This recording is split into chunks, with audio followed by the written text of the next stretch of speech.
Halo, Assalamualaikum warahmatullahi wabarakatuh. Perkenalkan, saya Dina Septiani dengan NPM 12102061, Fakultas Ekonomi dan Bisnis, kelas 2P Manajemen, Universitas Wadaya Gunung Jati, Cirebon. Di kesempatan kali ini saya akan menjelaskan video pembelajaran mengenai human capital.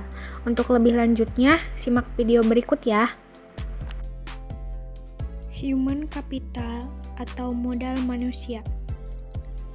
Tujuan dari video pembelajaran kali ini adalah untuk menambah wawasan serta pandangan yang lebih luas mengenai human capital.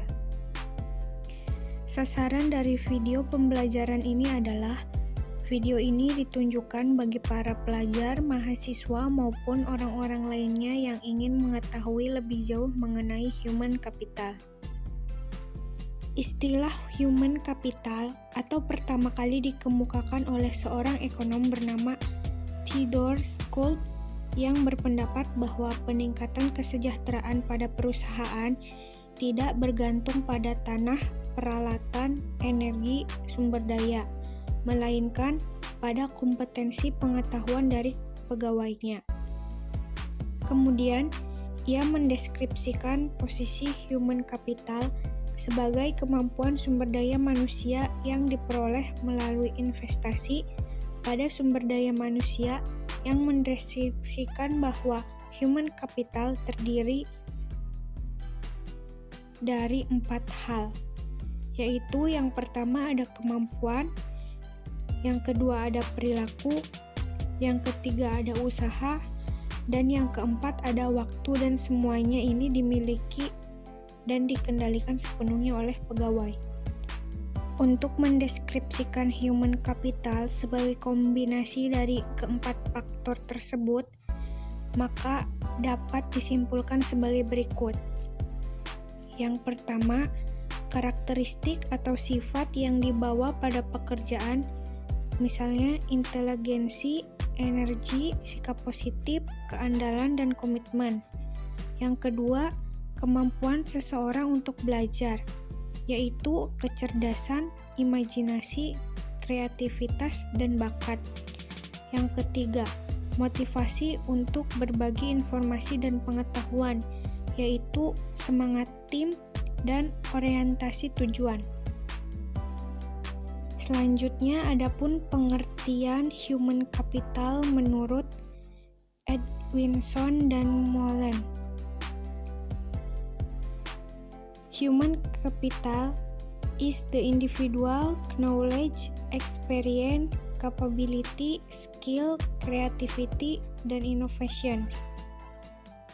Knowledge meliputi pengetahuan mengenai teks akademik diperoleh melalui pendidikan, sedangkan skill adalah kemampuan untuk bekerja atau memenuhi kemampuan praktikal.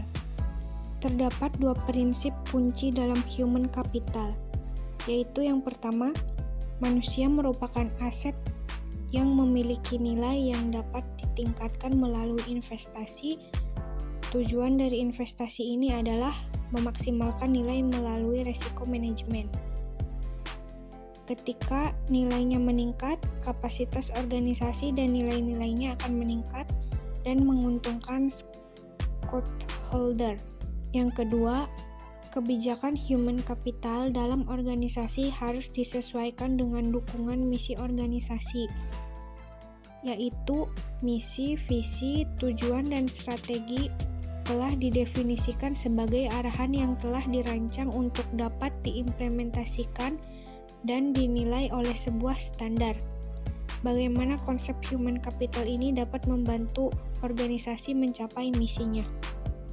Aset finansial, misalnya meliputi uang tunai dan surat berharga.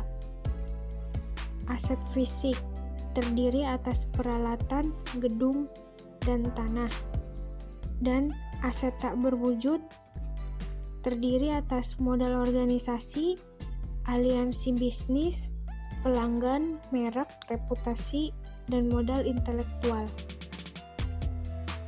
Hubungan kompetensi karyawan dengan human capital. Dalam meningkatkan kompetensi karyawan, tantangan utama yang harus diperhatikan yaitu kompetensi harus sesuai dengan strategi bisnis dan kompetensi perlu diciptakan melalui lebih dari satu mekanisme. Ada 5 cara untuk meningkatkan kompetensi karyawan, yaitu 5B. Yang pertama ada buy atau membeli, yang kedua ada build atau membangun, yang ketiga ada borrow atau meminjam, yang keempat ada bond atau melambung, dan yang terakhir ada pin atau mengikat. Yang pertama, buy atau membeli dapat diartikan dengan mengganti SDM yang lama dengan yang baru dan memiliki kualitas yang baik. Yang kedua, build atau membangun. Investasi dilakukan terhadap SDM guna untuk meningkatkan kualitasnya menjadi lebih baik lagi. Yang ketiga, borrow atau meminjam. Penggunaan konsultan atau partner efektif memungkinkan berbagai pengetahuan dan desain kerja baru.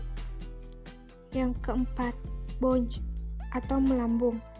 Perusahaan harus mengeluarkan karyawan yang bekerja di bawah standar. Yang kelima, bin atau mengikat. Mengikat karyawan jangan keluar merupakan tindakan kritis pada semua tingkatan.